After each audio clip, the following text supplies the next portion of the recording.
जय श्री कृष्ण। राधे राधे दोस्तों। कार्तिक मास का हिंदू धर्म में खास महत्व है। इस महीने में कई व्रत और त्योहार आते हैं, जिसमें दिवाली के बाद आने वाली आंवला नवमी व्रत का विशेष महत्व है। आंवला नवमी कार्तिक मास के शुक्ल पक्ष की नवमी को मनाई जाती है। इस दिन खास दिन आंवले के पेड़ की पूजा की जाती है। स्वस्थ रहने की कामना के साथ साथ आंवले के पेड़ की पूजा और आंवले के पेड़ के नीचे बैठकर पूजा अर्चना कर भोजन किया जाता है। आंवले को प्रसाद के रूप में खाया जाता है। आंवले नवमी के दिन व्रत कथा पढ़ने और सुनने से भगवान विष्णु और माँ लक्ष्मी प्रसन्न होती है। आइए सुनते हैं कथा। एक राजा था। उसका ये प्रण था कि वह रोज 1.25 मन आंवले दान करके ही खाना खाता था। इससे उसका नाम आंवलिया राजा पड़ गया। एक दिन उसके बेटे और बहू ने सोचा कि राजा इतने सारे आंवले रोजाना दान करते हैं, इस प्रकार तो हम एक दिन सारा खजाना खाली हो जाएगा। इसीलिए बेटे ने राजा से कहा कि उसे इस तरह दान करना बंद कर देना चाहिए। बेटे की बात सुनकर राजा को बहुत दुख हुआ और राजा और रानी महल छोड़कर जंगल में जाकर बैठ गए। राजा रानी आंवला दान नहीं कर पाए और प्रण के कारण कुछ खाया भी नहीं। जब भूखे प्यासे 7 दिन हो गए, तब भगवान ने सोचा कि यदि मैंने इनका ध्यान नहीं रखा तो इसका सत नहीं रखा तो विश्वास चला जाएगा। और इसीलिए भगवान ने जंगल में ही महल, राज्य, बाग बगीचे सब बना दिए। ढेरों आंवले के पेड़ लगा दिए। सुबह राजा रानी उठे तो देखा कि जंगल में उसके राज्य से भी दुगना राज्य बसा हुआ है।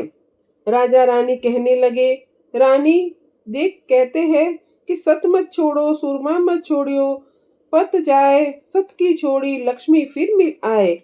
आओ ना धोकर आंवले दान करे और भोजन करे। राजा रानी ने आंवले दान करके खाना खाया और खुशी खुशी जंगल में रहने लगे। उधर आंवला देवता का अपमान करके माता पिता से बुरा व्यवहार करने के कारण बहू और बेटे के बुरे दिन आ गए। राजा राज्य दुश्मनों ने छीन लिया और दाने दाने को मोहताज हो गए। काम ढूंढते ढूंढते हुए अपने पिताजी के राज्य में आ पहुंचे। उनकी हालत इतनी बिगड़ी हुई थी कि पिताजी ने भी उन्हें न पहचाना और काम पर रख लिया। बेटे और बहू सोचा भी नहीं सकते थे कि उनके माता पिता इतने बड़े राज्य के मालिक भी हो सकते हैं। सो उन्होंने भी अपने माता पिता को नहीं पहचाना। एक दिन बहू ने सास के बाल धोते धोते उनकी पीठ पर एक मस्सा देखा और उसे ये सोचकर रोने लगी कि ऐसा मस्सा तो मेरी सास के भी था। हमने ये सोचकर उन्हें आंवले दान करने से रोका था कि हमारा सारा धन नष्ट हो जाएगा। आज वे लोग न जाने कहाँ होंगे। ये सोचकर बहू रोने आने लगा और आंसू टपक टपक कर सास की पीठ पर गिरने लगे। रानी ने तुरंत पलट कर देखा और पूछा, तू क्यों रो रही है? तो बताया कि आपकी पीठ पर जैसा मस्सा है मेरी सास की पीठ पर भी था और हमने उन्हें आंवले दान करने से मना कर दिया था, इसीलिए वे घर छोड़कर कहीं चले गए हैं। तब रानी ने उन्हें पहचान लिया, सारा हाल पूछा और अपना हाल बताया। अपने बेटे और बहू को समझाया कि दान करने से धन की कमी नहीं होती है बल्कि बढ़ती है। बेटे और बहू भी अब सुख से राजा रानी के साथ रहने लगे। हे भगवान, जैसा राजा रानी का सत रखा वैसा सबका सत रखना। कहते सुनते सारे परिवार का। इसी प्रकार से एक दूसरी कथा है कि अक्षय नवमी की एक पौराणिक कथा के अनुसार भी काशी नगर में एक निसंतान धर्मात्मा वैश्य रहते थे। उनके जीवन में धन धान्य की कोई कमी नहीं थी, लेकिन फिर भी वह बहुत दुखी रहते थे क्योंकि उनके कोई संतान नहीं थी। और एक दिन वैश्य की पत्नी ने उनकी एक पड़ोसन से कहा, अगर तुम पुत्र रत्न की प्राप्ति चाहती हो तो इसके लिए मेरे पास एक उपाय है। उपाय के अनुसार तुम्हें किसी पराये बालक की बलि भैरव भगवान के नाम से चढ़ानी होगी। लेकिन जब वैश्य को इस बारे में पता चला तो उन्होंने इस काम को करने से मना कर दिया।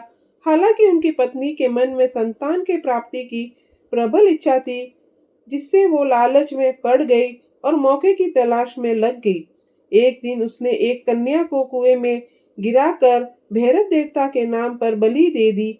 इस पाप के परिणाम स्वरूप वेश्या की पत्नी के पूरे शरीर में कोढ़ हो गया। साथ ही उस लड़की की आत्मा भी उसे सताने लगी।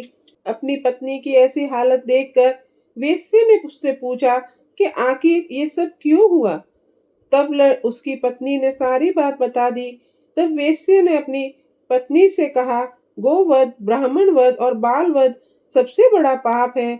इस पाप को करने वालों को इस संसार में कोई भला नहीं कर पाया। इसीलिए तुम गंगा के तट पर जाकर भगवान का भजन करो और सच्चे मन से गंगा में स्नान करो, तभी तुम्हें इस कष्ट से मुक्ति मिलेगी।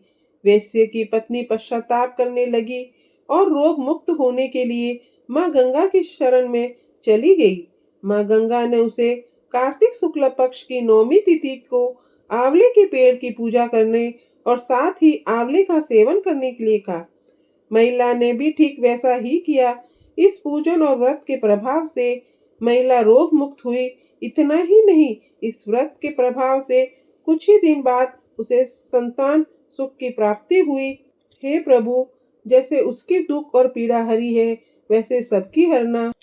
जय श्री कृष्णा। राधे राधे दोस्तों।